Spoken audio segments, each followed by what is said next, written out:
talking on mute. What's up, everybody? Friday the 13th. About to get weird today. Full 15-game slate. It doesn't look great. There's a lot to not like out there. So we're going to have a lot to talk about. Jake, how did your Thursday go? Thursday was pretty good, despite the Blake Snell disaster outing. So if you survive that, you're on to today, and hopefully it'll be better. But I think we talked about Tyon, we talked about Gibson a lot, and those are the two guys you needed. So I'm glad we were on those guys at least a little bit. So hopefully they saved your night. But yeah, tonight, 15 games and not much to be excited about for pitching. No. I mean, a lot of hitting, but just no pitching that I'm very confident about. McCod said night shift. That went through, right? Yeah, I think so.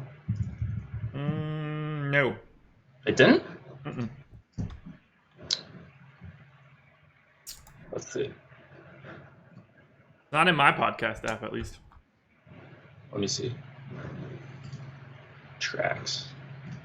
It says the track is being processed. Oh, all right. I'll upload it right now then, while we're doing this. That's weird. I don't know why. It did this the other day, too. When it's on a schedule. Oh, okay. Let's see. Yeah. Our bad. Good luck. My bad. It'll get out shortly. Give you something to listen to.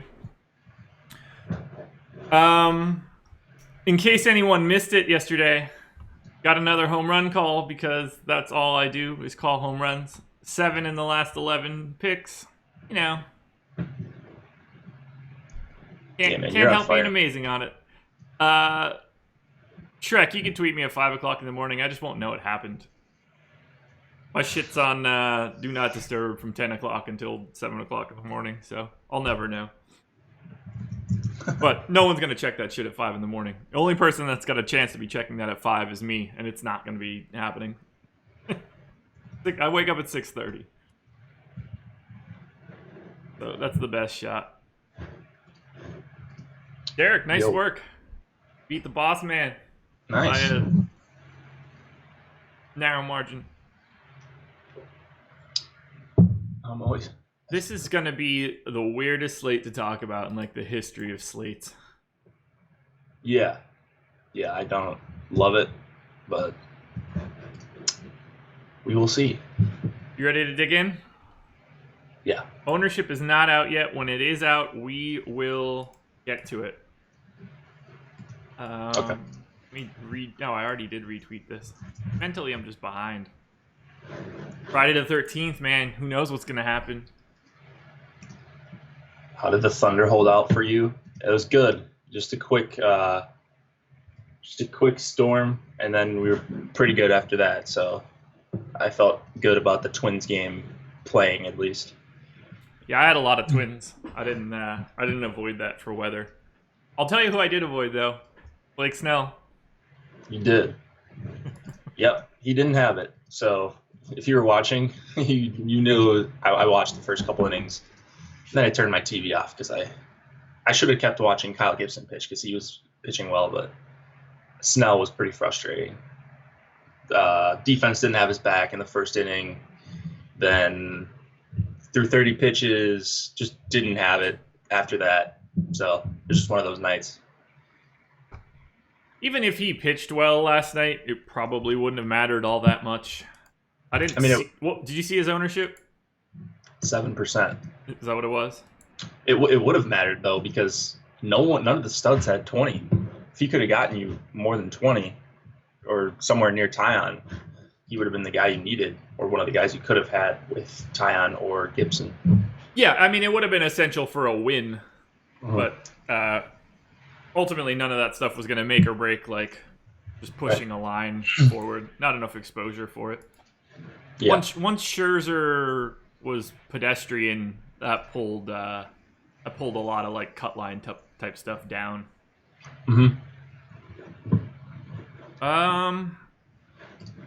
Let's get it. Brewers and Pirates. 4.2 run implied total for the Brewers, 4 run implied total for the Pirates, a 52% chance to win for the Brewers. Junior Guerra going for Milwaukee, Nick Kingham going for Pittsburgh. I got nothing here, man. I get some Kingham. Grades out okay, but I'm gonna have a real tough time talking about pitching. So I just don't see the difference between like 20 of these guys today. 25, like it's. Let me just count it out. 1, 2. Check. Just because I want to be right about my assessment here. I have 15 guys between 5 and 9% likelihood of being a top 2 scoring pitcher. Wow.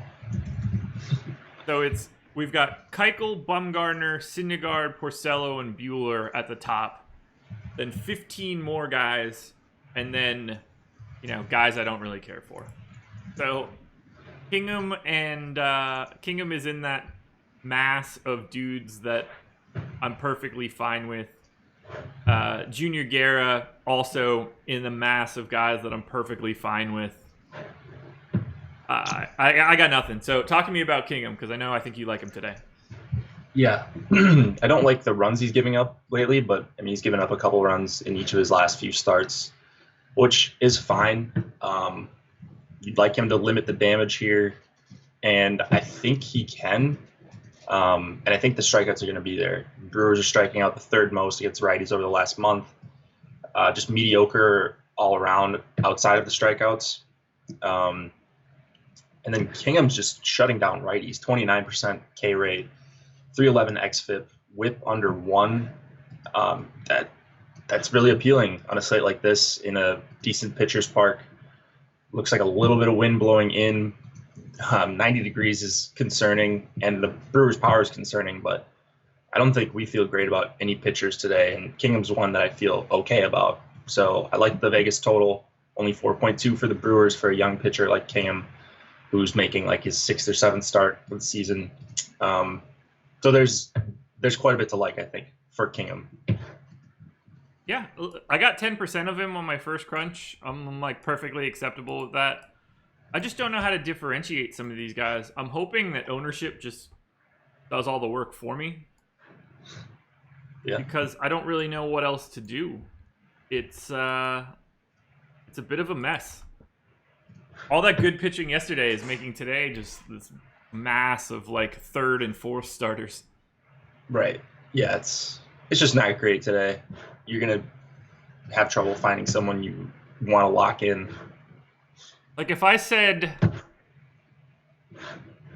Jake Arrieta and Tanner Roark are the top 2 scoring pitchers today, to be like, okay. Are you like, oh, they each had, 19? Yeah, that well, that's the weird thing. One or two of these guys are going to go for like 35, 40, and it's going to be stupid. Man, I don't see there's so many guys. I don't see anyone getting to 30.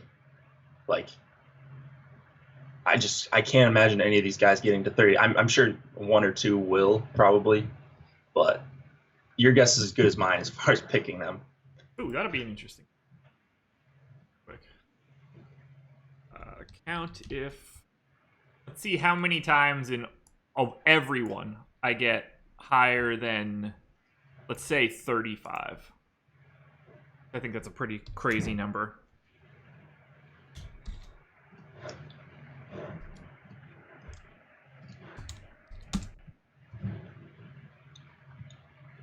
Oh, yeah, 35 is super high, actually. Yeah, Let's say 30, since that seemed to be a fool's errand. 3% chance. 3% of the time someone goes for 30 plus. That sounds about right. Yeah, it's just these guys aren't good. Now. You know? I might be doing bad math there. That's not important. All right, let's talk bats. So much of this is dependent on ownership. I got a decent amount of the Pirates on DK. They're my 9th ranked stack. I don't really have much of anything in terms of the Brewers. I like some of the guys, but they're not coming up stack worthy for me. 4.2 run implied total will probably do that on a big slate. Yeah, Yelich, Thames, and Shaw, I think, are some guys I will have, at least in my player pool against Kingham. He's much worse against lefties. And then Guerra, I'm not targeting heavily against him. I think Moran is too cheap, Bell's too cheap, and Cervelli is fine. So if you want to go 3, 4, 5 or something, maybe throw in Polanco. It's not my favorite stack, though. Only 3.9 total that I'm seeing right now. So did it go not down? super. Are we good? Yeah, we're good. I meant, did the line go down? Oh, gotcha. Yeah, just not a super appealing game outside of Kingham all around for me. Yeah, I'm with you.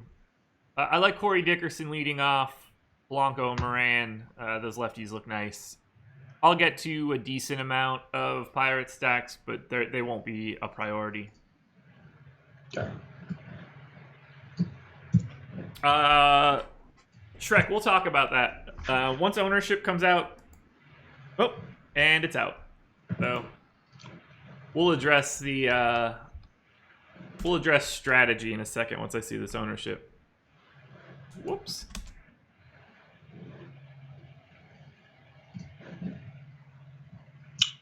I'm just waiting to see something super weird here. So, I mean, it looks okay to me. I was hoping somebody broke free. Whoa! I don't understand why we have. I mean, that top one stands out to me quite a bit. I didn't expect to see 39% Dallas Keuchel. Yeah, that's crazy. I like him. I'm not gonna get to 40% anybody here today. I don't really like him at all, so I'm kind of pumped about that. I hope he is 40%.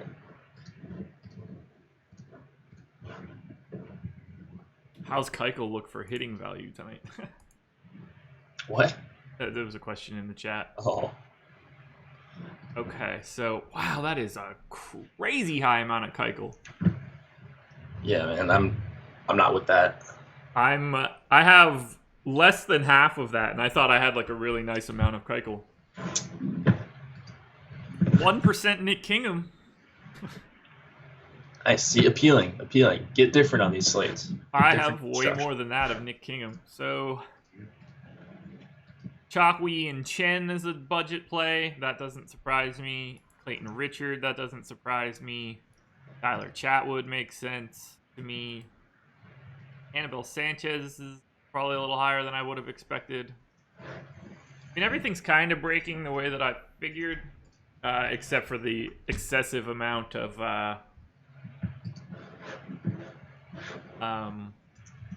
Dallas Keuchel. Whew. Come on, Friday the 13th. Start working with me here. Yeah. Brain's not firing like I would like it to. Man, that is so much. So it looks like people are still going to be predominantly paying up, which I think is interesting. Oh, never mind. I didn't drag my formula down. Makes sense. 30. This is going to be low.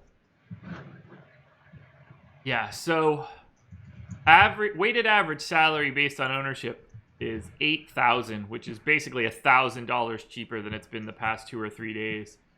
I think today is going to be the day to differentiate with lots of lower price stacks. So teams that might be underrepresented, like the Giants, the Pirates, like I just mentioned.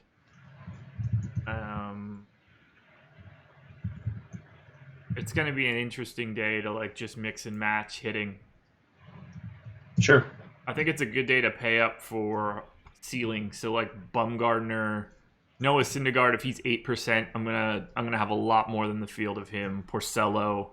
I think that today's the day to have a lot of expensive pitching.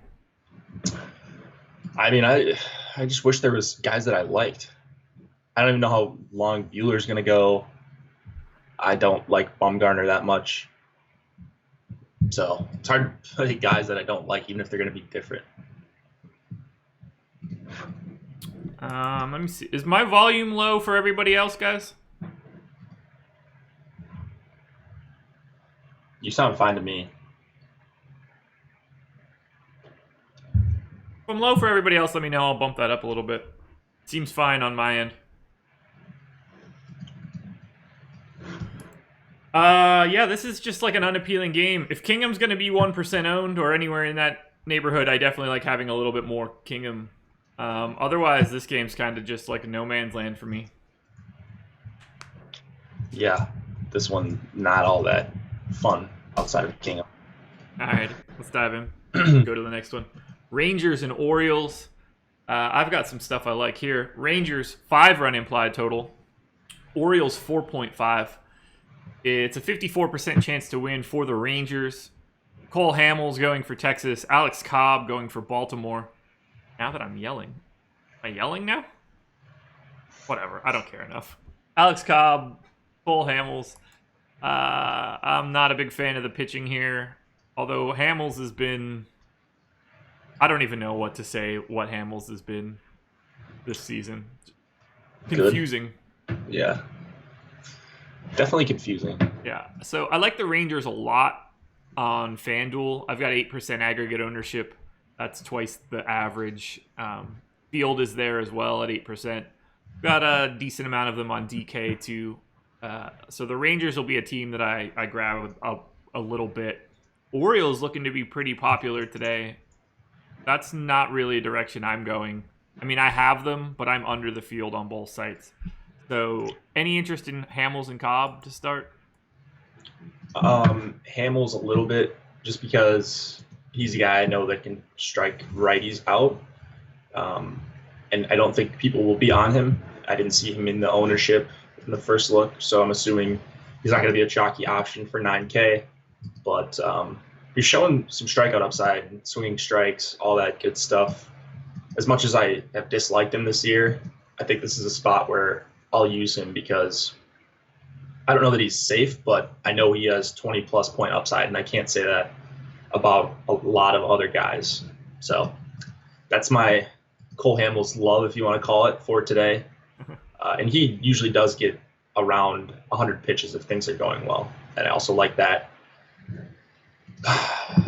Cobb on the other side, not interested at all. I tried to be interested, but I can't do it. I want the lefty power, Chu, Mazzara, Odor, Profar, Gallo. I like the stack against Cobb once again. Yeah, I listed the Rangers in my honorable mentions section today. Had two pretty clear top stacks and then a bunch of other teams in that general area.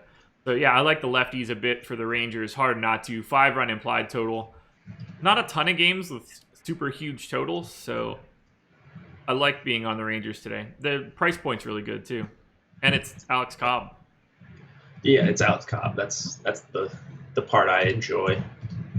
It wouldn't shock me if the Orioles blew up Hamels. This game's got a lot of variance in it. Oh, for sure. Yeah, I mean, I'm not shocked when Hamels gets blown up. I mean, just look at the hard contact against righties. He's going to face 8, 9 of them. Should be able to get out Chris Davis fairly easy with strikeouts. But, yeah, I mean, just anytime you're going to face this many righties and you're giving up 45% hard contact to them, you've got a chance to get blown up.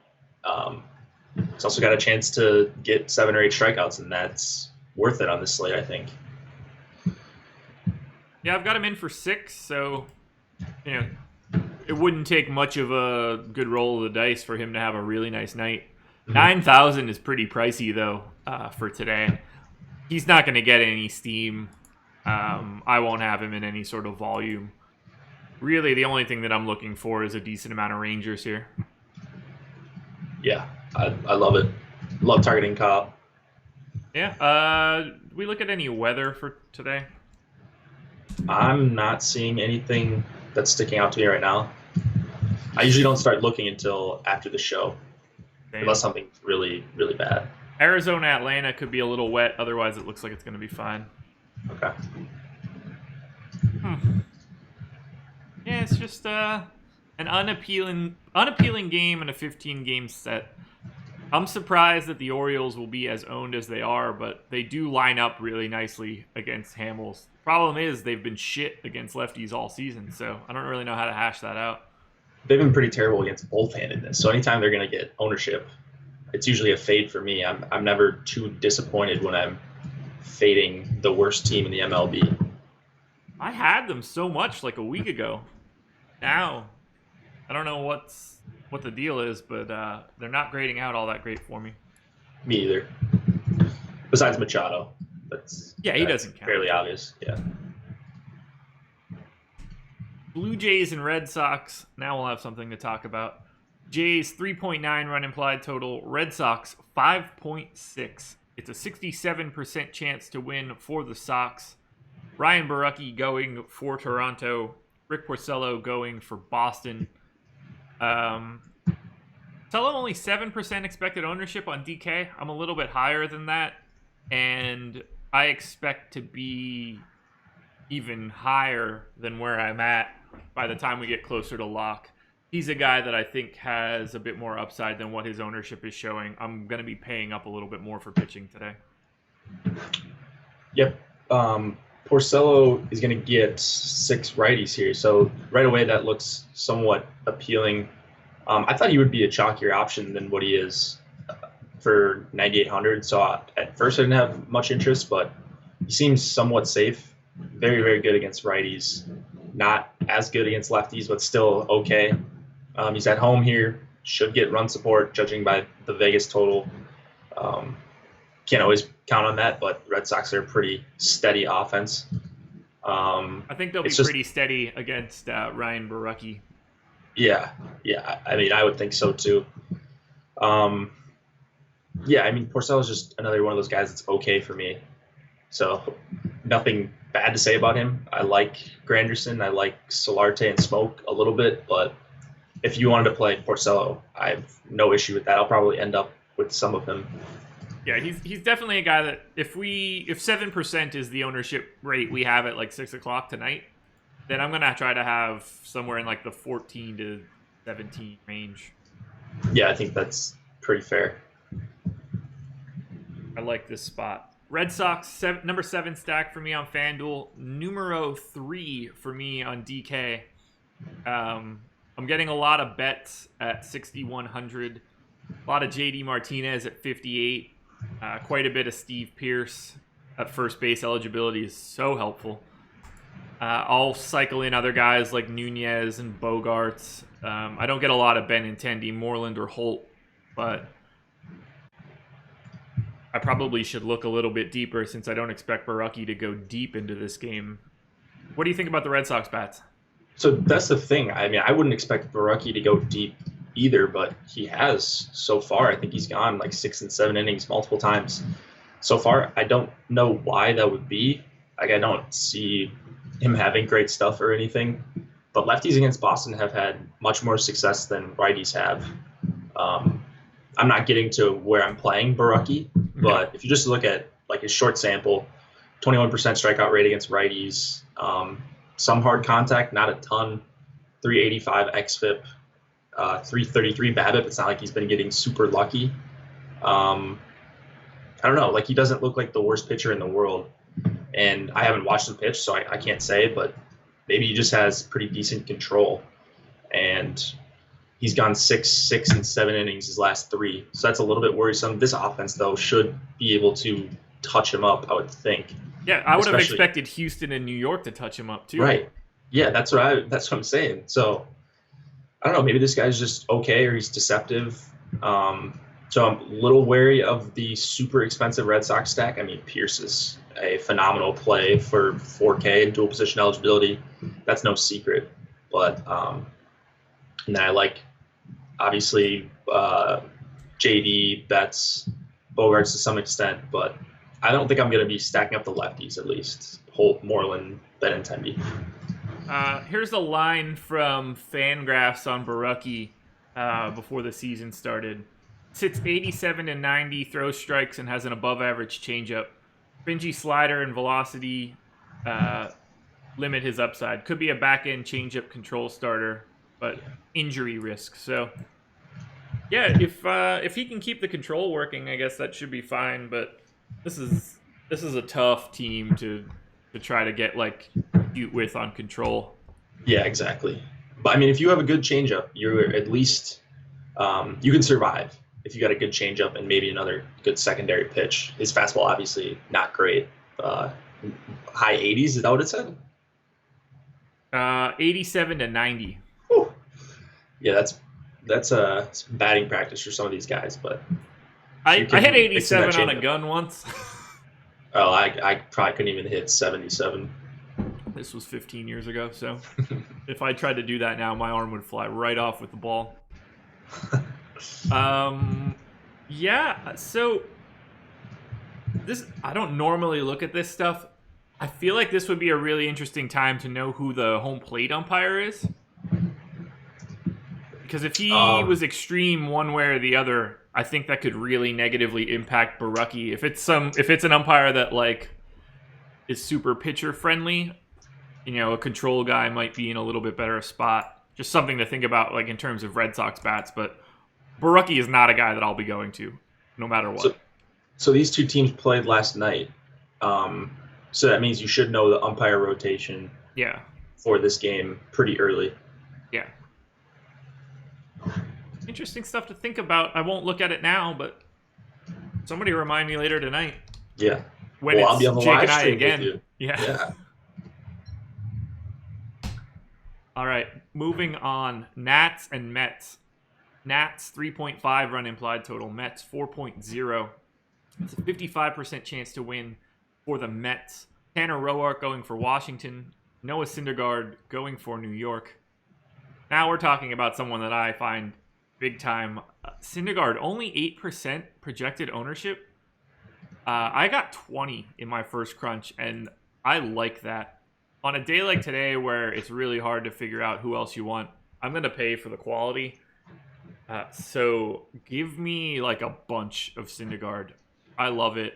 I'll take my chances against the Nats, who are rolling out 6 lefties, which is a bit scurry. Yeah. That is scary.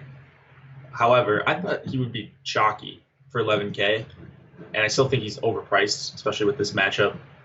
Tough matchup against the Nats, but threw 71 pitches in his rehab start. So you give him 85, 90. He's a guy that can be efficient if he's keeping players off the base paths. The problem is if Turner gets on, if Rendon gets on, or if Michael Taylor's in the lineup again, they should be able to steal on Syndergaard. But if you're playing him, you're hoping for strikeouts. You're hoping he's limiting base runners anyways. So I like him for that reason. He's been awesome against righties this year. He's kind of struggled overall, results-wise, if I remember correctly, before he got injured. Is that right? Am I thinking of someone else? Let's find out. I have no idea. When you say results-wise, you mean like wins and losses? I just mean like if you just look at like 6 earned run, or 6 innings, 3 earned runs, 3 strikeouts kind of thing, where he's not like giving you the huge upside games besides a couple 10 strikeout games early, and then he's been good. Good, not great, right? 278 xFIP, 10.5 Ks per 9, 1.8 walks per 9. He's just been good. Yeah. All right, so maybe I was a little off there. He's got big upside here. I think as much as most pitchers do, or as much as almost all pitchers do against the Nats. Him and a few other guys I would put up there as having real upside against them. So I don't know. He's 11K. I think I prefer him over Bumgarner. I'll say that. Ooh, there's Tom. Tom coming in from the Twitch side of things. Didn't see that one coming. What'd he say? Syndergaard back to a full pitch count. I haven't seen anything that said that he was going to be limited. So I'm expecting no issues with like 90, and that's fine for me. I would think, I think 85 to 90. So through 71, I don't know how careful they're going to be with him. I would assume pretty careful. They're not going anywhere this year. No, they are not. So he was good in that start. It was in single A ball, so got to temper your expectations. But 14 swinging strikes out of 71 pitches is a very, very good rate. But you'd expect him to do that at a level that low. I don't know, man. It's at least worth it if he's going to get up to 90 pitches. Yeah, I mean, that's something to keep an eye on. If we get an official word on the pitch count, that could change things. But for right now, I'm going to plan on full steam ahead on Syndergaard because I think paying up is going to be the way to go today. Yeah. All right, bats. I'm not on either of these teams. And if neither of these pitchers are going to be particularly chalky, I'm fine to stay away. Yeah. I'm not crazy about the bats here either. I mean, I could make a case for some lefties against Roark, Nimmo, Conforto, Cabrera, but that is about it. Yeah, Conforto's a really nice value in my model. But I'm not getting into a ton of one-off stuff today. I don't mind having some Conforto, but I just don't really see the need. That's fine. I don't think you're going to miss out much on not playing bats here. Yeah. Alrighty. Phillies and Marlins. Phillies, 4.2 run implied total. Marlins, 3.8. It's a 55% chance to win for the Phillies. Jake Arrieta going for Philadelphia. Wei and Chen going for Miami. Chen, 13% expected ownership right now. I got 12 on my first crunch, so I'm fine there. I also don't mind spending the 8,900 on Jake Arrieta. He's a guy that grades out a little bit higher for me pretty regularly. We're projecting only 2% ownership, so I'll be happy to be over the field there. You talk about Arrieta and Chen. I got to go fill my water. Okay. Yeah, so I'm not on either of these guys. Arrieta's been a confusing guy for me all year. Missed some bats and some starts where he looks really impressive, and then other starts he has like a 5% swinging strike rate. So that's just generally confusing for me when pitchers are going up and down. I don't think it's the greatest strikeout matchup, and you're paying kind of a premium for Arrieta. It's not like he's been a huge strikeout pitcher. And this Marlins team doesn't strike out that much anyways. Real Muto back in the lineup hurts him as well. So I'm not crazy about Arrieta. Chen on the other side, I think you can target with some righty power. Alfair, Carlos Santana. Kingery is cheap, and Rhys Hoskins is too cheap, I think, as well. So I like some of these Phillies righties if I'm looking at anything in this game. Phillies righties is what I heard. Mm-hmm. You looking to leverage that Wei and Chen ownership? Is he getting owned? 13%. Wow. That doesn't surprise me. I mean, I guess because he's 4,800, but are you going to really need to go that deep today? I don't mind pairing him up with some of these guys. I guess. I mean, minimal run total for the Phillies. The Phillies haven't been all that great against lefties this year. I could see it. I think he grades out really well for me. I suppose. He has the highest chance of being the best value pitcher of the slate. But, again, a lot of that has to do with salary. Okay. Yeah. I mean, I just don't like Chen. I think he's a home run machine, so I'm not going to play him when I don't think I need that kind of salary. I get that. Righties bats for the Phillies. Hernandez, Hoskins, Santana, Alfair, Kingery type stuff. Yep. 3% aggregate ownership on DK for the Phillies, 4 on FanDuel. I'm a little heavier on the Phillies on FanDuel than I am on DraftKings, but I think the Phillies do make for a nice spot on the opposite side of the Chen ownership. You can get to... They're not really that expensive, so I don't mind that at all. Yeah, I like the Phillies actually a lot, especially if Chen's going to be owned. Yeah, I agree. I'm going to shoot to have a little bit more Phillies than I do right now if that Chen ownership holds. I think that's a nice pivot. Aaron Rasmus, 13% is fairly low in DK. It's not on a 15 game slate. Right. I agree there. It's in the top third. That's substantial. It's 1, 2, 3, 4. It's fifth. So when there's 29 other pitchers. Yeah. Double digits is tough to get to. What's average? 4.5 now, so double that. So 6.5. Yeah, so he's twice the average. That's a lot to me. That is a lot. Any interest in any Marlins bats? Besides just Not really. No? Not really. No. I'm with you. We're not projecting any ownership. There's no need to get there. Right. I mean, they look bad, and there's no pivot on Arrieta, so. Mm-hmm. All right, Yankees and Indians. Yankees 5-run implied total. Indians 4.5. 54% chance to win for the Yanks. Domingo Herman going for New York. Shane Bieber going for Cleveland. Man, I feel like Bieber throws like every other day. He's like a reliever now in my head. He's just here constantly. No ownership projected really for Herman or Bieber. I like Herman a little bit. I got some exposure there. This game is just kind of like off the board for fantasy. We're not really projecting much ownership. Yankees are right around average on FanDuel, but everything else is kind of meh. And no real ownership to the pitching. So does anything stand out to you? Whether pitching, hitting, whatever?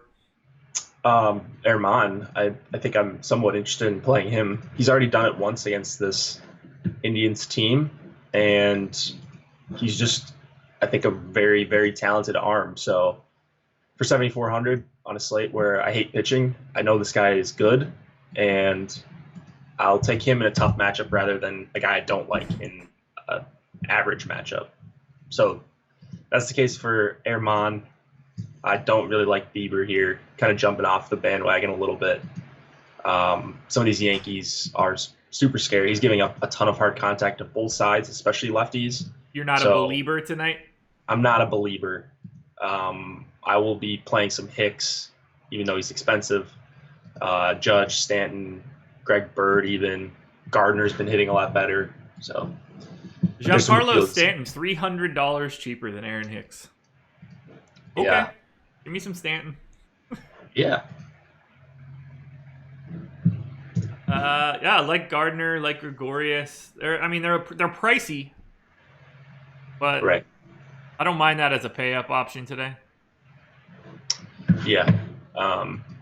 That's the thing. I think they're going to be pretty low owned, and they almost have a 5 total on the road here. Yeah, that one's weird to me. They might be worth being forced. For sure. Indians side, anything?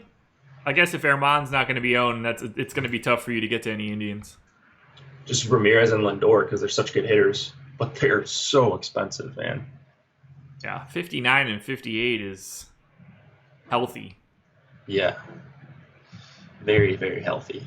The problem with going to like a Yankees stack or an Indian stack today is that you basically have to say, all right, I'm going to pick one of these guys in the middle and hope I'm right. Yeah. And that's scary. Like you would need so much exposure to the Yankees and Indians to cycle through the 15 guys that are so similar in that mid-tier price range. Exactly. But someone's going to catch fire today. Yeah. You're going to need to know. You're going to need that person to win a tournament. Cast the wide net, right? Get a lot of pitchers in your exposure if you're making 150. That would be my advice. I'm starting to think I'm going to go the opposite way. Really? Yeah. So how many pitchers are you going to play, do you think? Oh, I mean, I'm still going to have a bundle, but I'm going to have more concentrated ownership at the top, I think. Okay. I mean, I'm going to go with Syndergaard a bunch, and then after that, I'll have some Hamels, Kingham, and then a couple other guys that were in the spotlight pitchers that I'll talk about, but it's not great. No, not so much. Yeah, this is not that interesting. Dropping down now to Diamondbacks. Heading into Atlanta. 4-run implied total for the Diamondbacks. 4.5 for the Braves. Zach Godley for Arizona. Anibal Sanchez for Atlanta. 56% chance to win for the Braves. Anibal Sanchez, 14% ownership, man. People like Anibal Sanchez. I wish that I did. I don't understand that. Where do we have Godley at? 1%. Oh God, yeah. Give me Godley all day. The God. So he's the one I actually wanted to talk about in this game. 3 straight starts with double-digit swinging strike rate. I said I was kind of back in last time. Didn't do anything to change my mind against the Padres. This is obviously a tougher matchup, especially those top 4 or 5, because I respect Flowers against both hands. If he can limit the walks, I say it every time, he should be able to have good starts very consistently. He had 1 walk last start. The Braves have been walking at about an average, maybe a little below average rate. So if they're eager to swing at all, Godley should force them into some easy outs. And I like him for 7,700. So he's one of the guys I'll have in this range for sure. I won't have any Godley tonight. I mean, Godley. Hold on. Let me be more specific. I got 3% right now. If he comes up, it's based on randomness. Not a guy that I have any real interest in. Yeah, I have real interest in him. So okay, here we go again. I think he's a good pitcher, and I'm just taking good pitchers in this slate and hoping they overcome their tough matchups. Godley is 20th in my model in odds of being a top 2 pitcher on DK today. 20th? Uh-huh. Bro. Yeah, I mean, that's fine. I'm not going to argue. I don't feel that strongly about Godley where I think he's like a top play or something, but in this range, he's going to make stuff work, and I know he's talented. Braves lineup just has like some extremes. Inciarte doesn't strike out. Albies doesn't strike out. Markakis doesn't strike out. Camargo doesn't really strike out. He really needs to get Anibal Sanchez, Tyler Flowers, and Acuna to look silly, which can happen. And did you say Flowers in there? I did. Flowers, Camargo, Swanson, Acuna, yeah.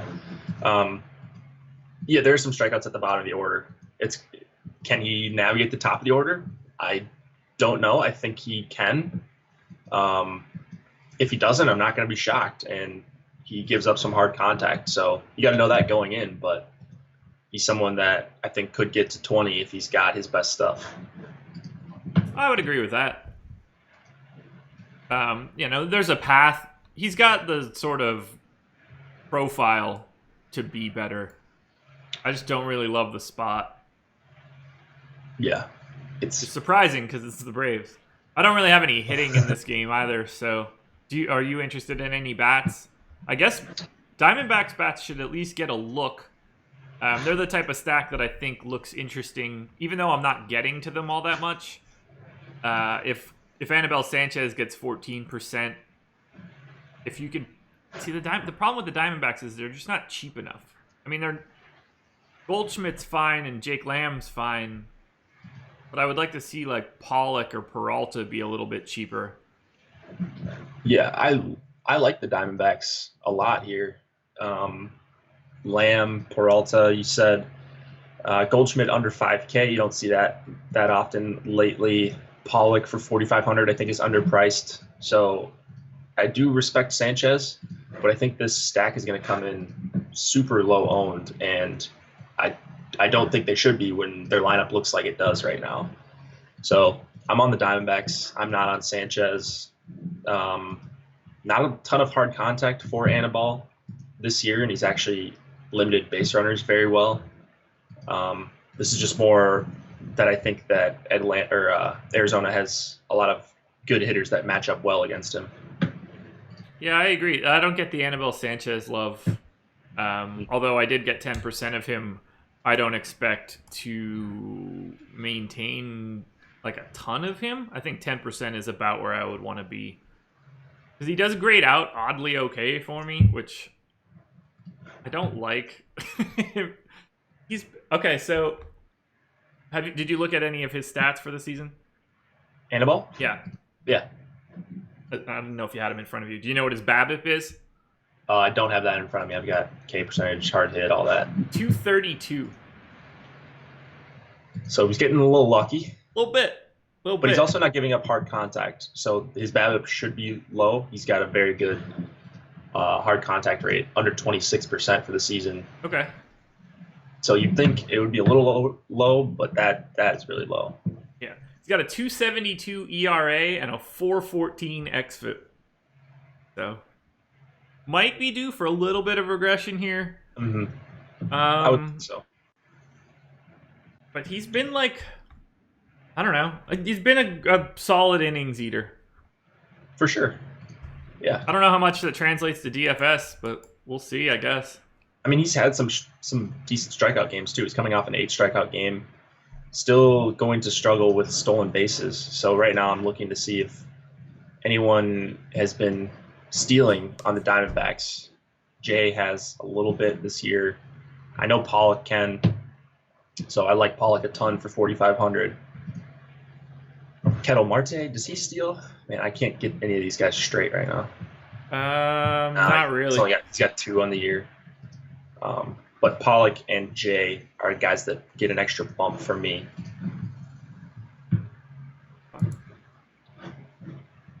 Fangraphs is being weird today. Yeah, on my end too. I just tried to filter for just Diamondbacks hitters, and I only got 4 of them. Which, you know. Is it qualified? I had to switch that out. But I was surprised that they only have 4 qualified hitters. It's because they had Pollock hurt for a while. Yeah. Hasn't Peralta been out? Lamb was hurt for the first part of the season. They haven't been healthy, and now they're healthy. So their offense looks much better. Yeah. This game, I don't know what to think here. Ownership at the end of the day will be interesting. Yeah. Once we're on again later tonight. Yes, we will be. No Chris Spags tonight. So, Chris Spags. Josh and Jake double duty. Yep. So if you don't like us in the morning show, surprise people. Us on the night. Surprise people. We haven't done one together, have we? Not a live stream. Okay. It's a little bit different crowd for the live stream as far as chat goes. Especially on a Friday. Yeah. Rays 4.3 run implied total. Minnesota Jakes 4.2. It's a 51% chance to win for the Rays. Nate Eovaldi going for Tampa. Jake Odorizzi going for the Jakes. Not really projecting much ownership to the pitching here. I'll happily have a bit of Odorizzi. He's a guy that I'm going to be into paying up for. Well, paying up is not probably the right term because he's 7,600, but I'll be over the field on Odorizzi. Ownership on the hitting side, not super interesting, but I do have a decent amount of the Rays on DraftKings. A lot of that in the first 4 guys, so Kiermaier, Duffy, Bowers, and Ramos. I would expect you to like Odorizzi today. Do you? I do. I wrote him up in the Spotlight Pitchers, and so I talked about both of these pitchers on the night shift. Some interest in both, but Odorizzi, he's got a long leash. I like that he's gone over 100 pitches in each of his last 4. Striking righties out at a respectable 25% rate. Tampa isn't the most power-heavy team. So the case for Odorizzi is pretty easy, I think, at 7,600. He's another one in that range that I'll have. And then I thought Eovaldi was going to be pretty chalky.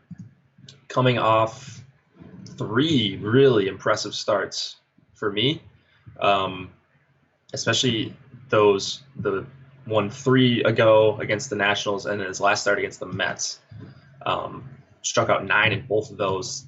At least 13% swinging strike rate in all 3 of those starts, with a 37% O-swing percentage in all of those starts. I'm shocked that he's this low owned, and we project almost no ownership for him. Anyone who's been that good, 3 starts in a row that that he was a big prospect coming up when he was with the Yankees and all that. But he's got pretty good stuff. So I have no issue going to Eovaldi, especially if no one's going to be on him. I was surprised to see 1%, but I also didn't get to him either. I think it's just kind of like this no man's land of price at 8,500. Yeah, like, Dallas Keuchel is $100 lower. That's where any and all Eovaldi ownership is going. Oh, I prefer Eovaldi against Keuchel all day. I prefer Eovaldi against Keuchel if Keuchel is 39% and Eovaldi is 1. Yeah. Like, I like that pivot a little bit to get away from Keuchel's ownership. Because that's just, there's not that big of a gap between the two. To me, there's a gap, but not 30-something to 1. Sure. Let's see, Eovaldi, 8 starts, 337 xFIP this season. 198 BABIP. He's been very, very good. The BABIP, yeah, okay, he's got some regression coming, but the strikeouts have been there. Can't argue with those results. Hard contact's been fine though, 31.5%. That's fine. Yeah, I mean, that BABIP's going to come north of 2 for sure, but especially for a guy that throws a 97, 98 mile an hour fastball, you're going to get hit hard. Yeah, if they get a hold of it. He's given up 9 home runs in 48 innings. Yeah, like basically, it's either a home run or like nothing negative is happening. Yeah, well, home runs don't count for batting average on balls in play, if I'm not mistaken. Well, correct. So, yeah, the BABIP a little deceiving there because he gave up 4 home runs against Houston. Is that right? Yeah, on June 20th. Happy birthday, Mom. Yeah, and then since then he is. I mean, the chase rate was still good in that game. Since then, he's been awesome. Yeah, you shut down the Nats and the Mets, who have some good lefties. Miami's not the easiest matchup in the world. Got 50% chase rate in that game, 16% swinging strikes. That sticks out to me. So I like Eovaldi. I'm confused at no one's looking at him, at least not right now. Even in that Houston game, he only gave up 7 hits in 6 innings. Just 4 of them happened to be dongs. He didn't even give up a walk. There were only 3 other hits. Yeah, give me some Nate Eovaldi. Yeah, I would say that I like him more than 1% for sure. If that holds and that Keuchel ownership holds, I'll want to get Eovaldi just as like a hedge to that huge Keuchel ownership. Yeah, he was 25% owned last start. I think it was on Sunday. And I'm surprised people wouldn't just go right back to him in a similar matchup. Too big of a slate, man. People slip through the cracks. I suppose. Any interesting individual hitters for you on either side? Rosario for the Twins. Okay. And then, so once again, my dong went yard the next day. Rosario. Too bad that's not the contest we do. I know. Just a side note. And then Bowers against Odorizzi. Yeah, I'm fine with Bowers. He's a guy that I got a little bit of. Just these games are just all the same game over and over again. It's rough. Royals and White Sox. Oh God, 4.4 run implied total for the Royals. 4.7 for the White Sox. It's a 54% chance to win for those Sox. Brad Keller going for Kansas City. James Shields going for Chicago. James Shields, 11% expected ownership. Not going to be there for me. I'm going to pass. Whether he's better this year or not, I just don't want 11% Jake Shields. James? No. Well, yeah, Jake Shields is an MMA guy, grappler out of California. So sounds cool. Kinda. Depends on the day. This is not a game where I want any pitching. I've got a lot of the Royals bats. They're my number 3 stack on FanDuel, my number 2 stack on DK. We are projecting some ownership there.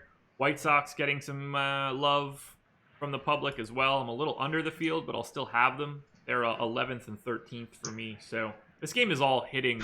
I don't really have any interest whatsoever in the pitching What about you? You going to Brad Keller? No, I looked into him just briefly. He doesn't have great stuff, not getting a lot of swings and misses. So I'd actually prefer Shields over Keller in this game.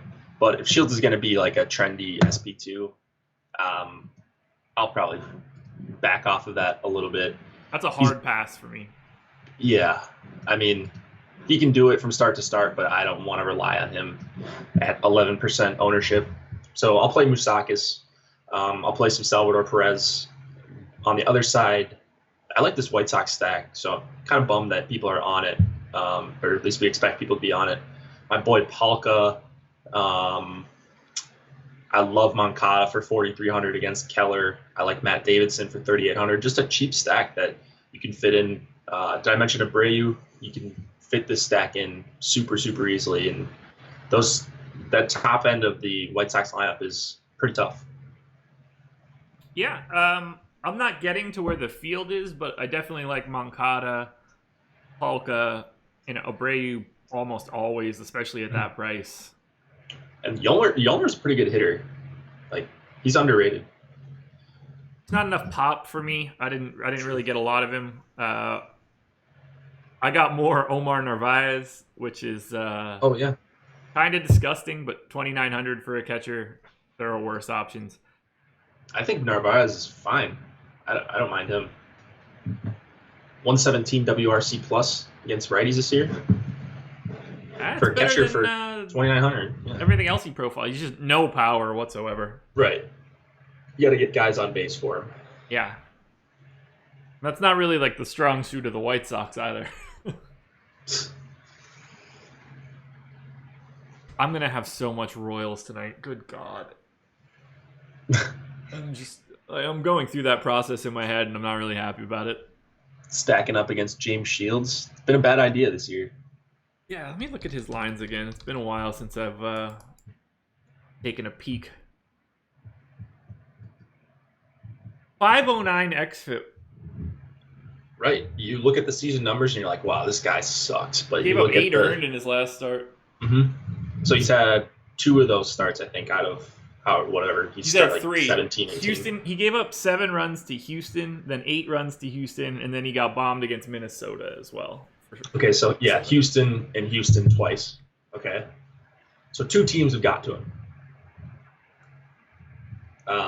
Even if you say, all right, he's made 18 starts, 3 of them have been blow-ups. 1 out of 6, and people stack against him heavily every single time. I don't know. It doesn't overall, like, if you go like season long, it doesn't seem worth it to stack against Shields every time. So I really picked my spots with him.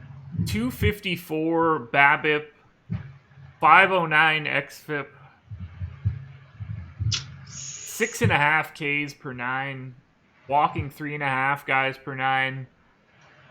Yeah, I'm gonna stack against James Shields. So DFS cash, that is why. Not a lot of respect for James Shields. And for me, the Royals are getting all of my exposure in the top 5. So Merrifield, Bonifacio, Moustakas, Perez, and Duda. Obviously, Moustakas and Duda, lefty-righty, it looks great. Salvador Perez as a catcher sort of gets a different set of rules than other guys. So then it's really just down to what you think about Whit Merrifield and Bonifacio. And if they hit 1-2 and Merrifield has second base eligibility, it just makes stacks really easy. To go second base, outfield, third base, catcher first, you're getting the entire infield plus 1 outfielder. They're just super malleable to work with other teams. So that's why I think they're popular. Just the right combination of positions, the right combination of price, and then the fact that James Shields is a big steaming pile of dookie. You make a good case. I don't know that I'll get there if Kansas City's going to be one of the higher owned stacks.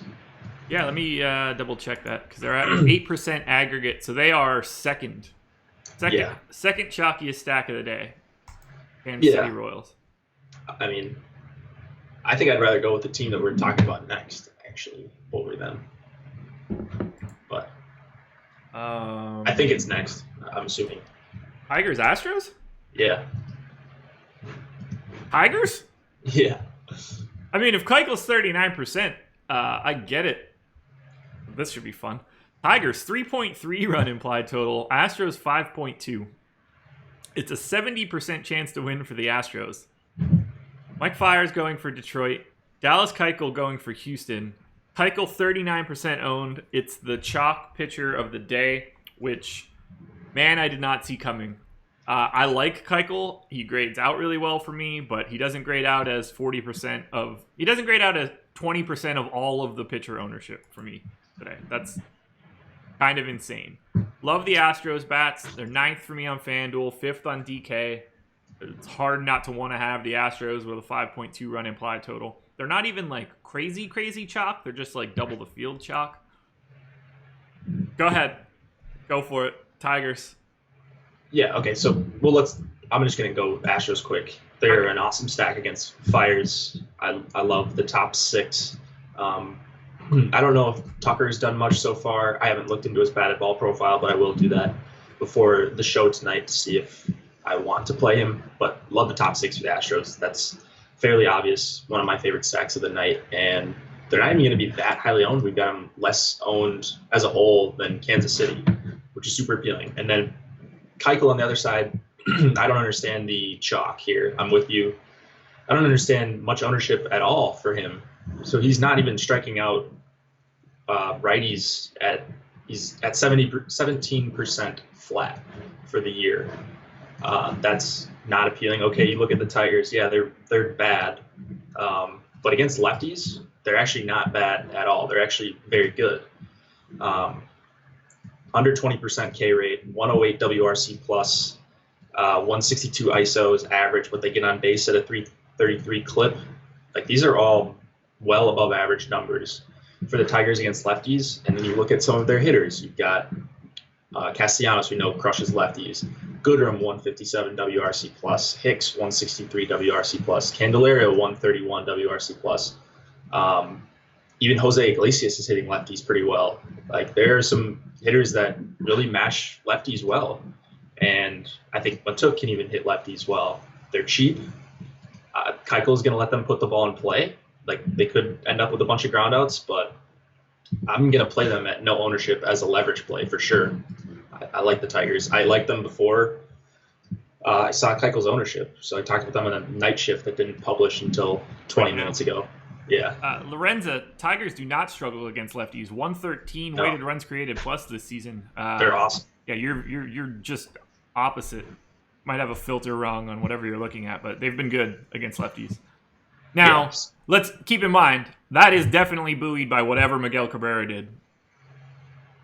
Not in the lineup now, and obviously a guy that mashes lefties. So True. It's not going to take them from a 113 weighted runs created plus to like 70 or anything, but they are missing arguably their best hitter against lefties. Well, I think Castellanos passed him up over the last couple seasons. That's fair. I see what you're saying. I agree that he's a little bit of he's a one of down. He's one of the only Tigers that have like a pulse more often than not. So True. That is a little worrying for me, but I'm with you. They've been good against lefties. For Keuchel, how often do you get a 3.3 implied total for under 9K? That's the draw. I'm not surprised by it. 40 just felt way beyond what I expected. 3.3. I mean, if I was a betting man, which I'm not, I'm a skill gaming man. I would bet the Tigers over. The Houston bullpen is very, very good too, and that's probably why they're not getting a total around 4. Keuchel is generally a good pitcher for real life, but it's not like he's immune to blowups either. And at 40%, I agree with Tom. You rarely see a guy that's under 9K with a 3.3 run total at home against a bad team. Sure, but if you just look at the individual matchups, even on a team level, it's not a good strikeout matchup for Keuchel. He's not a big strikeout pitcher in general. So I just think the upside is so capped. So is it a good strikeout matchup? Here's the thing. Tigers, 19% K rate against lefties this season. League average is 22. But in my steamer projections, Matuk, Now, this is not going to be adjusted for handedness, but just in general. Matuk, 26%, so way above average. Goodrum, 27. Hicks, 27. Candelario and McCann both at 23. Jacoby Jones, 31. I think there's more swing and miss in this lineup than maybe their output has shown this season. Well, yeah. I mean, if you look at just overall, yeah, they're terrible. They're terrible against righties. Like all of these guys. Castellanos is the only one that's kind of above average against righties, but against lefties, Castellanos strikes out below league average. You've got Goodrum at 14.5%, Hicks 18.8, Martinez 11.3, McCann 22.5. That's around average. Iglesias 6%. Jacoby Jones is just over 25. So, yeah, I mean, Matuk will strike out.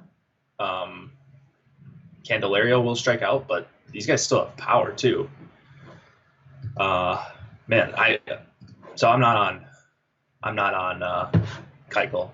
I think there's so many other guys that we've talked about that are around his price or lower that truly have 22, 25 point upside, and I don't think Keuchel has that here unless he just pitches perfectly and ends up with 5 or 6 strikeouts.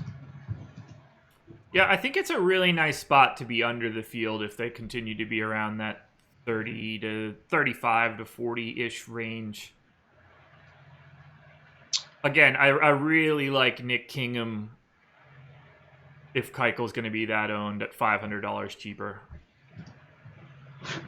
Yeah. Tom makes a good point. Like, I can see why the public is on him. He's not what I would have expected to be as extreme chalk, though. I completely agree. I mean, but it makes sense on the surface. On the surface, you see 3.3 total, minus 253 favorite, a team that's projected to get a bunch of run support, a guy that's projected, or a team that's supposed to win by 2 runs on average in this matchup, and then only 8,400. You're like, oh, that's a steal. If he was a righty, I would probably be all over Keuchel, but Detroit's just such a different team against righties and lefties all year. This one's going to be fun to talk about in 12 hours. Or not 12 hours. Less than that. Moving on, because that was a lot of Dallas Keuchel time. Yeah, it was. I think it was worth it, though. Anytime you see that kind of percentage on a 15-game slate. Oh, yeah. We'd be doing ourselves a disservice if we didn't talk about it. Yeah. Reds and Cardinals. Reds, 3.9 run implied total. Cardinals, 4.7. 59% chance to win for the Cards. Matt Harvey going for Cincinnati. Carlos Martinez going for St. Louis. Carmart getting 15% of the ownership, which I think is nice. Matt Harvey is Matt Harvey. I like the Cardinals stack quite a bit. Number 2 on FanDuel, number 4 on DK. So I will be loading up on Cardinals bats. I will have some Carmart. I'd be surprised if I got up to the field, but I like Carlos Martinez just in general. Yeah, I like Carlos Martinez in general as well. 8,100. You see him as a pretty sizable favorite at home and a total for the Reds under 4. This is another one where you're like, oh, sweet, I'm going to play some Carmart. But 95 degrees, and he's going to get mostly lefties, 6 lefties. It's going to be tough for him. He's not striking out lefties at a very high rate this year. He's at 18.8%. A lot of hard contact. xFIP well over 5. The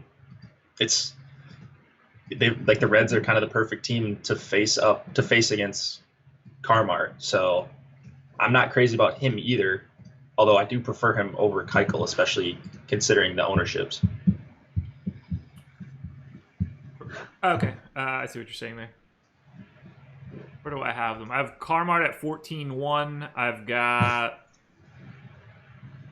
Dallas Keuchel at 17. So I prefer Keuchel there, but ownership does play a little bit of a role. All right, I've got Carmart at 15.6. I've got Keuchel at 14 flat. Whew. Okay. Yeah, you really don't like Keuchel today, then. No, I think he's I don't like him.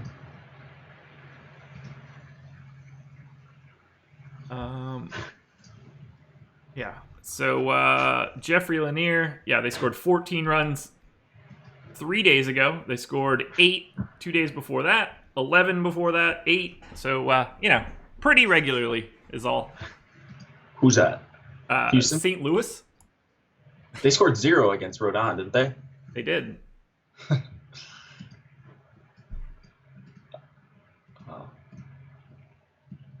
Offense has been a letdown this year. Is that true? Have to find out. I like blowing holes in people's arguments. Cardinals 14th in weighted runs created plus 95. I would agree. I would have preferred it to be higher so I could be a jerk about it, but I can't. So I agree now. Which comment were you talking about? As a Cards fan, the offense has been a letdown from Justin King. I was hoping to see that it hadn't been, but it has. Well, anytime you don't have a balanced lineup, you're going to have, for the most part, big splits. I mean, unless you're Houston and you've got Altuve, Springer, Bregman, Correa, guys that all hit righties. Yeah. You're going to have big splits against righties and lefties. Yeah, they strike me as a team that's missing one lefty bat. If Fowler starts to hit well, they could be a little bit different of a team. Or Wong, but, I mean, good luck with that. So... do you like Cardinals bats here? Yeah, Harvey? I do. They're a top 4 stack for me. Number 2 on FanDuel, 4 on DK. Yeah. And we're projecting, relatively chalky Cardinals. They have above average exposure today. Yeah, that's what I was worried about with Harvey. So I think lefty power, you can always target against Harvey. Since he's come over to the Reds, he's been a little bit better against righties. Actually, substantially better. A 1.05 whip, 44% ground ball rate, xFIP just over 4, limiting hard contact much better. I mean, I'm not saying he's a great pitcher or even an average pitcher, but he's not the same Matt Harvey that we saw last year, beginning of this year with the Mets, where it was just auto stack against him because he just wasn't right. So I'm going to limit my Cardinals exposure. I will be likely under the field. Carpenter, I think, is the best play, and I like Dexter Fowler down in the 7 spot. But as far as all these righties go, I'm not super pumped about playing them at chalky ownership on a 15-game slate. Yeah, I'm surprised I got so little Carpenter, especially with the dual eligibility, but I'm actually half the field. Everything I got is basically Ozuna. Jose Martinez, only 1%, so I love that.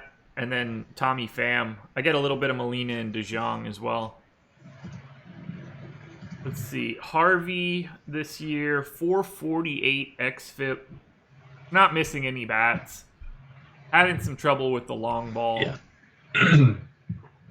I mean, yeah, right. So that's the thing. So his quality of contact has been better against righties.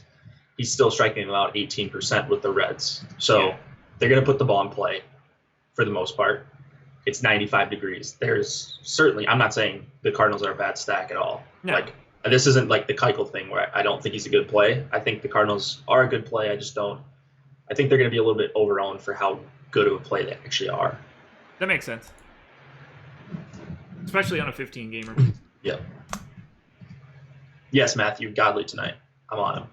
Off to Colorado we go. Seattle Mariners, 5.2 run implied total. Rockies, 5.8. It's a 56% chance to win for the Rockies. Christian Bergman going for Seattle. Antonio Senzatella going for Colorado. If you're playing pitching in this game, good for you. I'm going to be on the bats. Rockies number 1 stack on both sites. Hard to avoid. Everything looks good in Colorado. 5.8 run implied total and a matchup against Christian Bergman. Seattle, 5th ranked stack for me on FanDuel, 8th on DK. I'm just loading up on these teams. It's all hitting. I can't. Yeah. I can't see. I don't really have a case for anything else. Dude, we've got pretty low ownership for the Mariners. Yeah. Against Senzatella, who I have very, very little respect for. Doesn't get chases. Does not get swinging strikes. Gives up hard contact. Doesn't strike guys out even on called strikes. I have him being the worst pitcher on this slate right now. As far as me wanting to play him, I don't know that makes him the best to want to stack against. And then Bregman on the other side, I don't have him being that terrible. I think that he's a name that people think is terrible. But this is Coors Field, so it's a really tough spot for Bergman, not Bregman. I was gonna say you love him so much, it's not even his name. I might prefer Alex Bregman pitching in this game. I think they probably would too. Yeah, Bergman is not a guy I'm like going to be wary of as far as playing Rockies bats. So love the Rockies. I think they should be the top stack of the night. That run total says it all. And it's not like they're going to be that much chalkier than some of the other teams we've talked about, like the Cardinals and the Rockies. So love Colorado, but I love Seattle just as much, if not more. I'm all over Segura and D. Gordon and Seager, Haniger. Is there no Nelson Cruz? Did he get hurt? I don't know. He's just not in the projected lineup. What's going on? Someone help me out. He's old, man. He needs a day off. The thin air fucks with him. Limited to pinch hit duties in Colorado? Yeah. Why would you limit him to pinch hit in Colorado? Tweaked his calf. Wait. With no designated hitter in Cruz's injury history, he tweaked his calf. This is a weird line. He tweaked his calf playing outfield at Coors Field last year. What does that mean? They're limiting him to pinch hit duties in the final 3 games before the All-Star break. Oh my God, that is so dumb. Why? I get no DH, but I mean, if he can, whatever. They're in the middle of a playoff race. I get it. That sucks that you can't play Nelson Cruz in Coors against Senzatella of all guys. So whatever. I'll be playing Chris Herman. I think is an awesome play for 3,100 at catcher. He lost that outfield eligibility, which is fine. I'll play him a ton at catcher. I even like Denard Span, who's not a guy I find myself playing too often, but he grades out actually very, very well for me. And yeah, I love Seattle. Love that they're going to be under-owned. Yeah, Seattle is a team that I think that I might try to end up with a little bit more of, at least on DraftKings, particularly Kyle Seager, although I'm already at double the field, so I don't know what to think here. There's just a lot of guys I don't really love on the Mariners. Well, who don't you love? I mean, what's not to Spahn like? at 4,600. Span's been good. Yeah, but like he's not the kind of guy that I want to get in Colorado, you know? Well, you got to think like not at 4,600. Exactly. No one's going to play, or not no one, but I mean they'll get ownership because it's Coors. But Healy's got power, Span's got speed. Not a lot of pop, but Seager's got some power. I don't think that makes him run faster through the thin air of Colorado. No, but the gaps are bigger in Colorado. True. Yeah, I don't really like Haniger. I don't really like Healy or Heredia. I like these guys a little bit more on FanDuel. Like Spawn's only 3,100 on FanDuel. I get him a lot there. I don't like his price point on DK. That's fair. Anyone that's going to put the ball in play against Senzatella, who I already don't think is a good pitcher, they're in play for me. Yeah, I don't know what to think of this game. Now, is the total officially out yet? I put it in as 11, and that felt safe, but it is 12. 11.75. I'm seeing 12.2. Yeah, you're wrong. No, refresh. There is no. It's 12 with heavy shading to the under right now at Pinnacle. I got Mariners at 5.5, Rockies at 6.7. Let me check the money line to make sure that didn't move. 136, 148. Okay, so that has moved quite a bit towards Senzatella as a favorite. So now line should be. Come on, cheat. Calculate. There we go. 6.4 Rockies, 5.4 Mariners. So I like the Rockies even more now. I'm still seeing 6.7. I'm pretty sure we look at the same spot, too. Yeah, so the total on Pinnacle is 12 right now, with a minus 123 to the under, which is about a quarter of a run. So that 12 is actually like 11.75. Interesting. Yeah. At least for right now. Yeah, that's about what that juice is worth. All right. So bats in this game, right? No, you're not playing Senzatella, right? I would hope not. I got him in 5%. Oh God. That won't.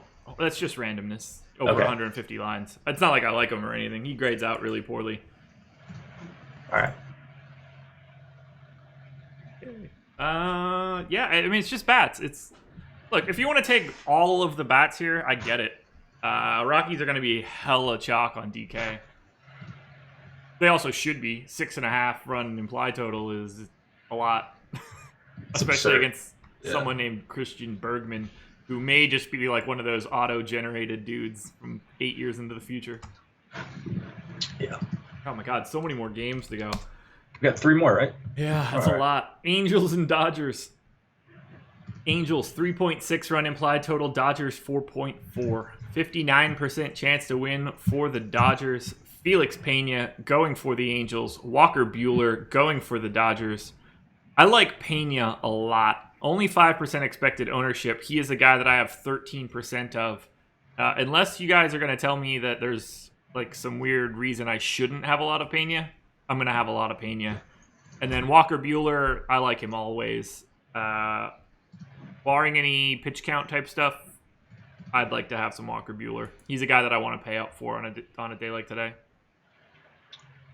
Yeah, I mean, I don't know that he's going to have a hard pitch count for Buehler, but 9,500 in his last 2 outings. So he had one with the Cubs and then one in a plus ball, it looks like, or one against the Cubs over the last couple weeks. 35 and 41 pitches. And then before that, he had a start against the Braves on June 8th. So he has not thrown over 70 pitches since June 8th. So he's off the table for me. I don't see him being able to go deep enough to pay off 9,500. Unless I'm just completely missing something, which I don't think I am. But so I'm not on Buehler.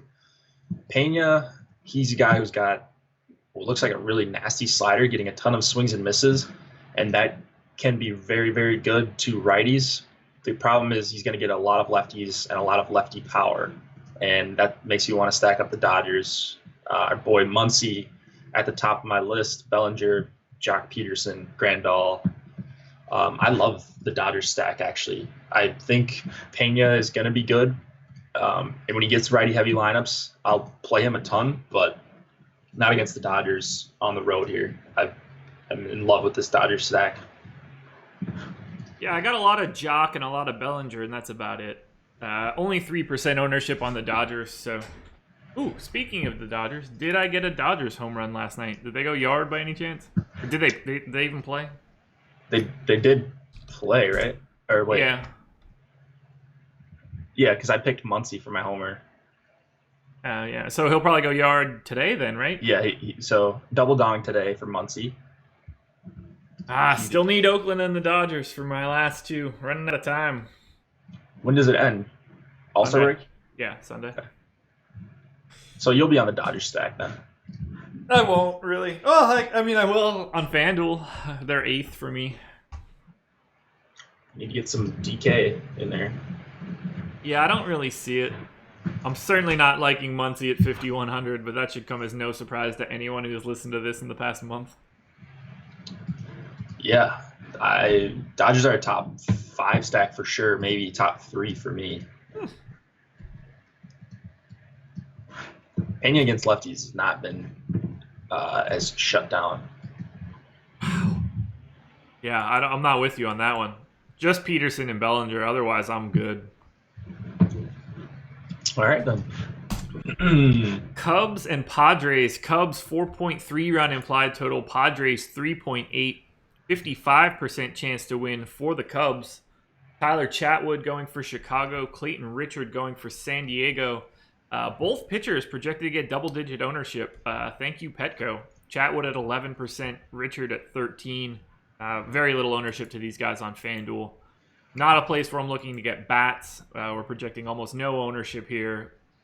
Pretty standard when you have decent-ish starting pitching in Petco. So talk to me about Chatwood and Richard. I know you're going to talk to me about Richard, but I'm wondering where you're at on Chatwood as well. Oh, I'm so far off Chatwood. Ooh, I can't. okay. I can't deal with this guy. He just walks way too many guys. Padre, he can't hold runners either. So that's a pretty bad combo, and he gets crushed by lefties. So I am not on Tyler Chatwood. He's actually done an okay job this year at holding runners, but I mean, still not worried about him. If Jankowski gets on with a walk or whatever, I know Jankowski sucks, but if he can get on, he's going to try to steal. And Contreras is a good defensive catcher, but still, I think the Padres have some stolen base upside.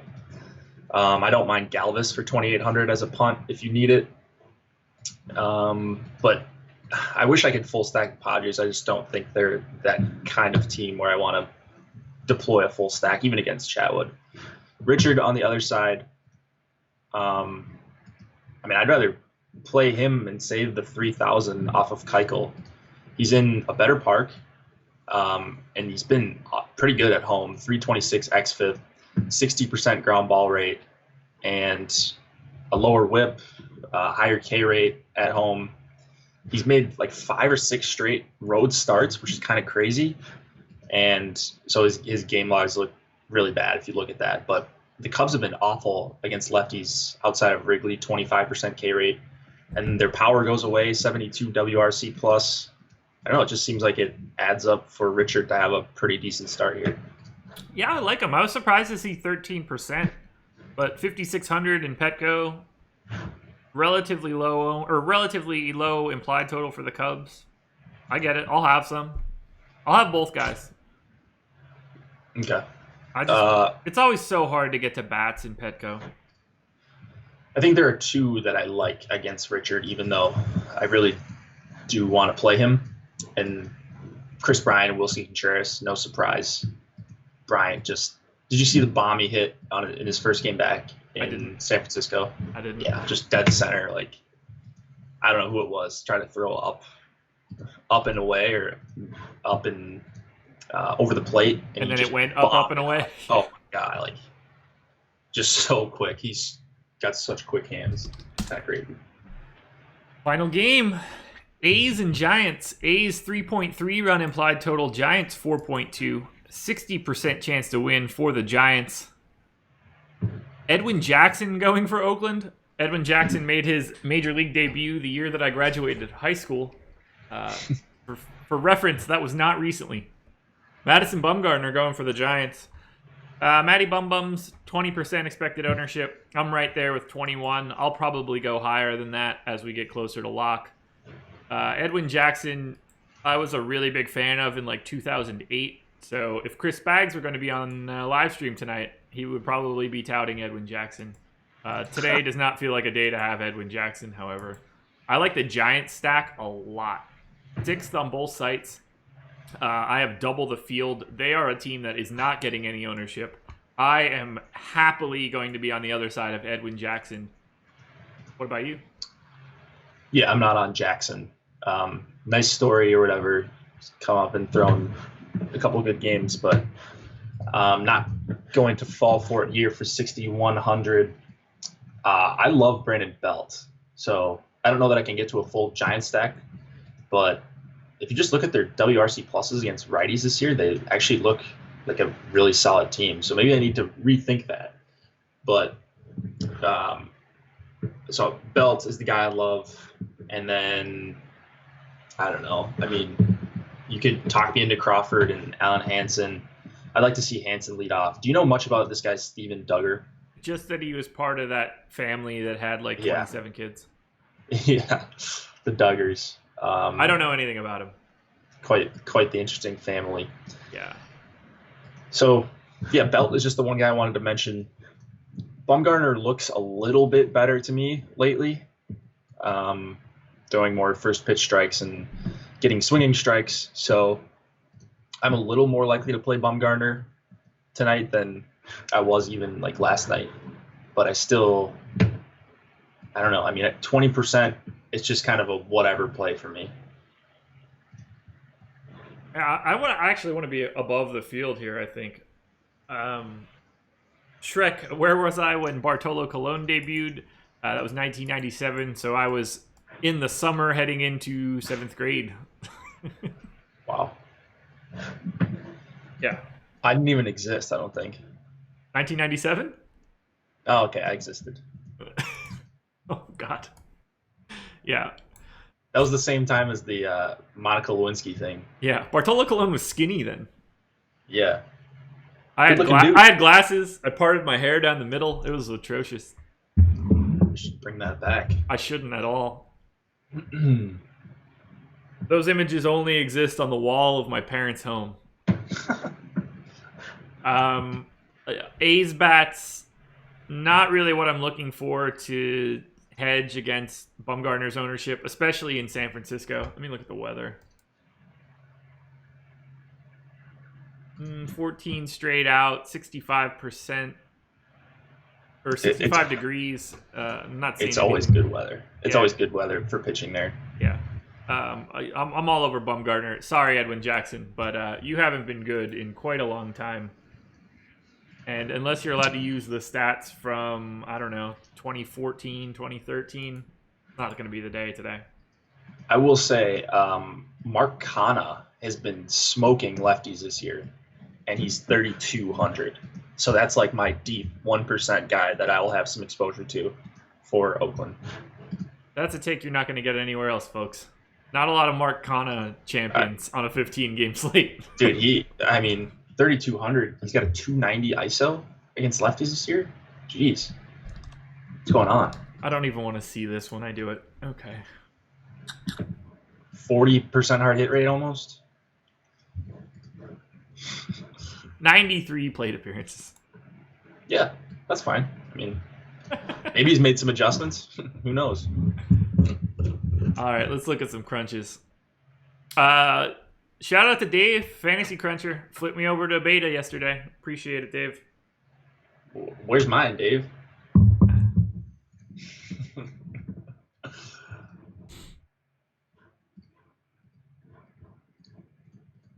All right, is this real life again? What is the deal with this? These past 2 days now, like, my crunches go away. Normally they never go away, and now they just disappear. It's starting to get really annoying. I don't think that I'm deleting them because I don't generally delete them. Are you guys worried about Walker Buehler having a pitch count coming off a rib injury? I will be when I know if he has a pitch count. Yeah, I'm worried. I'm pretty certain he's going to be limited. I'll cross that bridge when I come to it. Right now, no. I'm not worried because I don't see it.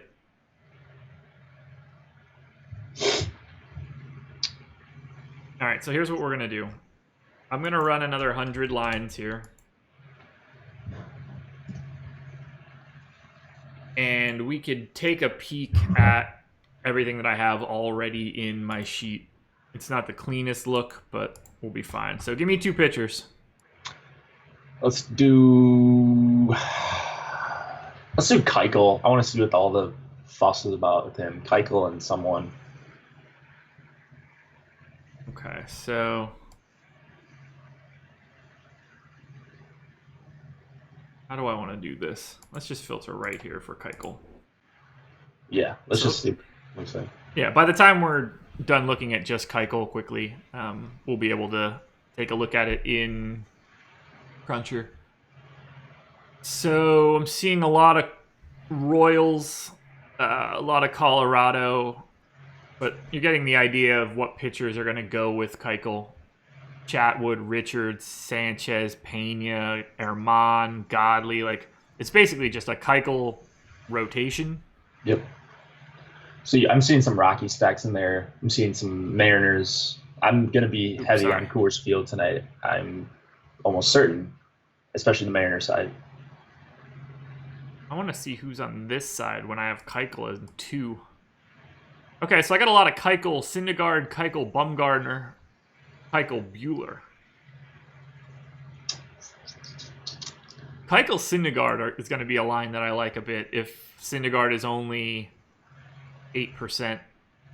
Yeah. So that would be here and here, here and here. So that's Cardinals. That's Rays. Yeah. Pirates. That I like a lot. Pirates, Astros 5-2-1 with Salvador Perez. That I like a lot. Mm-hmm. Especially if Syndergaard's low owned. I'll take my chances. Yeah. We done crunching yet? We're getting there. We're up to 80.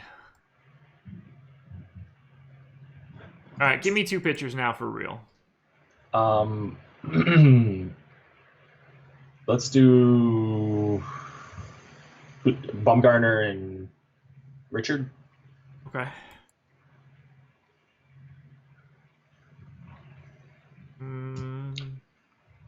Anybody else at Richard's spot? 5,600. Chatwood. Just go to like Chatwood. That'll get us close enough. Okay, that'll work.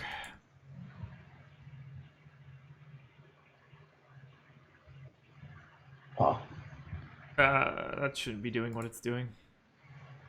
How is it? Because it's not done. It doesn't like just keep that filter alive. Okay, there we go. Bumgarner, Chatwood, 2 lines. Wow, 5-man Orioles with a 2-man Rays and 1 off Arenado.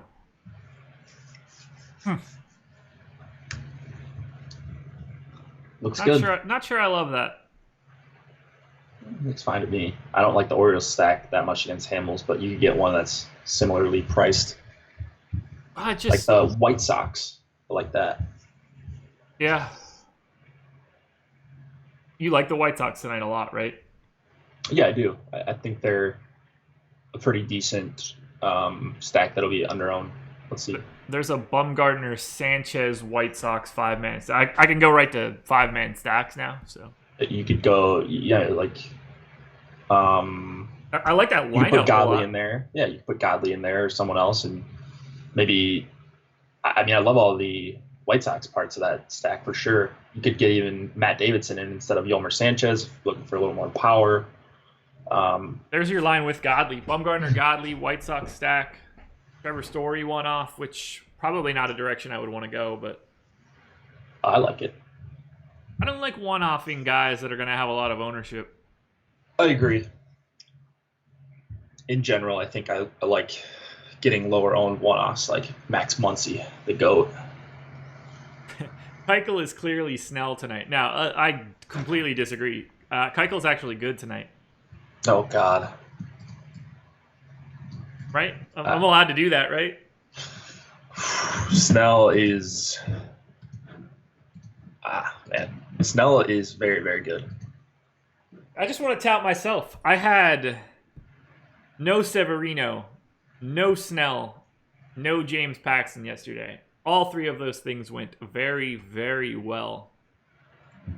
Well, yeah. I like talking about myself. Why I talk to the public for hours and hours almost every day. Cornelius, how that home run call been holding up? It's been great. All I do is pick home runs. If you can get employed for that, I would be like the Donald Trump of calling home runs. You're the president of that shit. Okay, so I want to look at a Pena line quickly, just because.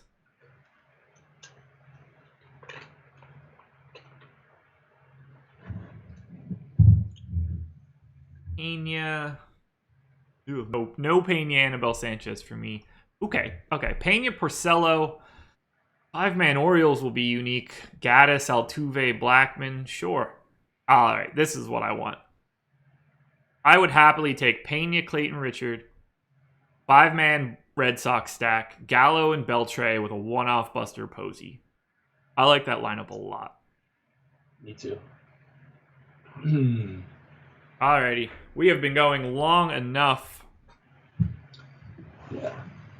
Tune in for quick hits a little bit later. And then tonight, Friday live stream, 6 o'clock, No Chris Spags. Myself, Jake, we're running it back. Live stream tonight between the two of us, heading into the weekend and into the All-Star break. This will be the last normal live stream until next Friday. No games Monday, Tuesday, Wednesday. Only one game Thursday night, so we're obviously not doing a live stream there. So next Friday, we will be back with traditional live streams. I will be on all of the articles and such tomorrow. Jake and I are flip-flopping days. So let me look at the Saturday schedule. I don't know what it looks like. You're going to have an early and a late. So are you going to do early or late? I have no idea. Maybe both. Oh, you're just going to combine? No, I don't know. I haven't really thought about it. I don't know what the slates are going to look like yet. And I'll probably do some sort of show in the early afternoon. We can chat it out. And then I will be doing the Sunday main slate. It's going to be epic. I'm sure teams will not be mailing it in on Sunday. Yeah. Because that never happens. TBD. All the TBDs in the world. Yeah. So it'll be fun.